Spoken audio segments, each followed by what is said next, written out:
мына балаларға мынау сол балалардың зейін қуатын жоғарылатумен бірге ABCD'ді толықтап береді қалқым мыналар.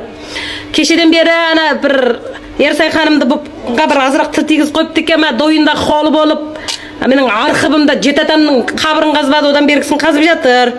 Ана енді шынын айтқан кезде ердің ерлігін айт дейді. Мен осы уақытқа шейін бір дойынға шығып біреуді жамандап біреуді бүйтіп көргем жоқ, жақсы да көрмеймін. Ондайды әдетте де біреуді бүйтіп айтсам бетін айтам. Айтқанды айттым, істегенді істедім деймін. Мынандай қымадым деп айтпаймын. Бірақ арамыздан шыққан осындай бір бәрімізге үлгі болатын керемет қыз осы экран алдында үлкен де көреді, кіші де көреді, 7 жастан 70 жасқа дейін, бірақ көреді 7 жас емес, әзір ана еметін баладан кейін бірақ көреді десек болды ғой. Сонда кейде бір мына ашуымге қалған жері балаларымызға ықпал жақсы емес та қалқым.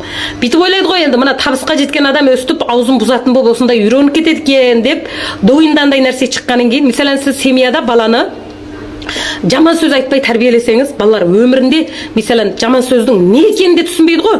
Біреу сол жаман сөзді айтса, бала түсінбейді, өмірі естіп көрмегендіктен. Ал үйде құлағы үйір болып кеткен болса, ол түсінуден сырт елге де сол сөз айтып үйренеді, сондай шығар.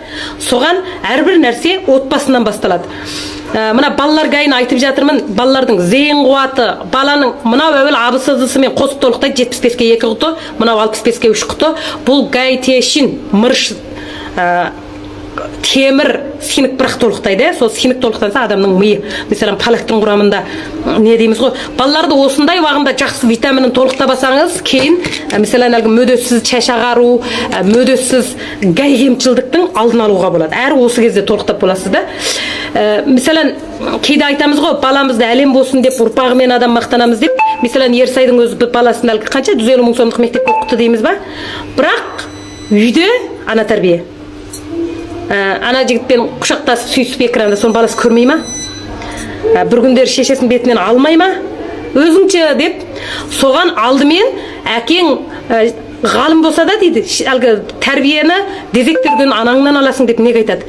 Өйткені біз баланы ішке сағаннан тартып, туылғаннан тартып, bütün нәрсесіне біз ықпал қаламыз. Әке шеше, мысалы мен мұғалім болған адам ғой, баланың бірінші мұғалімі.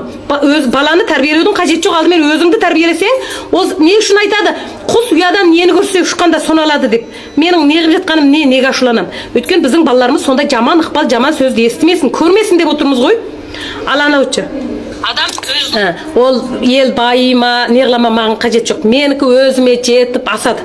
Тоғыстырау қалқы бүтін білетін шығар, мен қанша дүкенім бар, әуел ана жерде тамақ жайым бар. Мен бір ақшам жетіспей сөйтіп жатырмын ба, пұлыңды тауып ал, сасыған қатындарға. Осы халық сасық.